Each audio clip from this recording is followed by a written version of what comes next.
And now, for an amazing true story from the book of John, chapter 6, verses 1 through 14. A large crowd of people began to form near the Sea of Galilee. They were filled with anticipation and excitement, waiting to see the man they had heard so much about.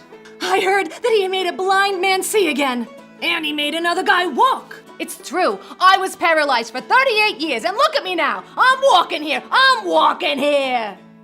The crowd grew larger and larger, many of them trying to get close enough to touch this great teacher and miracle worker. Do you think he can heal my bunions? Oh, my hurting head. Ow-wee, it hurts. I would like for him to do something about my premature hair loss. The amazing man they were coming to see was Jesus. Jesus was sitting on the hillside with his disciples when he saw the huge crowd coming towards him. Well, he turned to one of his disciples, Philip, and he said, "Where can we buy bread for all of these people to eat?" Seriously, all those people. If we spent 8 months' pay, we still wouldn't have enough to give everyone in the crowd a single bite. Jesus was only testing Philip. He knew where he could find food, and he knew how he could feed this hungry crowd that was approaching. Right about that time, Andrew approached, another disciple, and with him was a young boy. Jesus, here is a boy with some food, but I can't see how it will help. Tell him what you have. I have these 5 small loaves of barley bread and 2 small fish. But how far will that go in such a large crowd?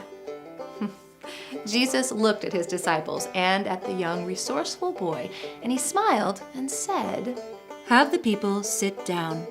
And with that, the disciples set to work, moving through the crowd, telling people to take a seat on the trodden grass. Please, sit down, everyone. What for? We want to see Jesus. My tummy is grumbling like a gumball. I understand, but please do sit down. We're about to have lunch. Back on the hillside, Jesus took the 5 loaves of barley bread and gave thanks to God for providing food to eat. He then began to break the bread piece by piece and hand it to each person. Well, everybody pitched in to help, and they were passing pieces of the bread one to the other until everyone was satisfied. The disciples were amazed. How many loaves of bread were there, Andrew? 5, and they were small loaves. Oh, we should have run out of bread a long time ago. How is Jesus doing this? It's a miracle, Philip. It has to be. In the same way, Jesus took the 2 small fish and handed out the pieces to everyone in the crowd until they had all had enough to eat.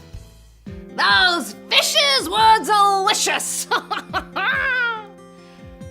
Hey, I still got some bread left over. You want some? Oh, no, thank you, my good man. I, for one, am stuffed. Whew. When the crowd had had their fill, Jesus spoke to his disciples. Gather up the leftover pieces. Don't waste anything. The disciples did as Jesus asked. They went through the crowd and they collected all of the uneaten pieces of food. And they collected over 12 baskets full of leftovers. The people wondered, could this Jesus be the one that scriptures had predicted? Well, the disciples, they too wondered, and they stood in awe as they surveyed the crowd, looking at what must have been 5,000 people, and astounded that Jesus had fed each of them, every one.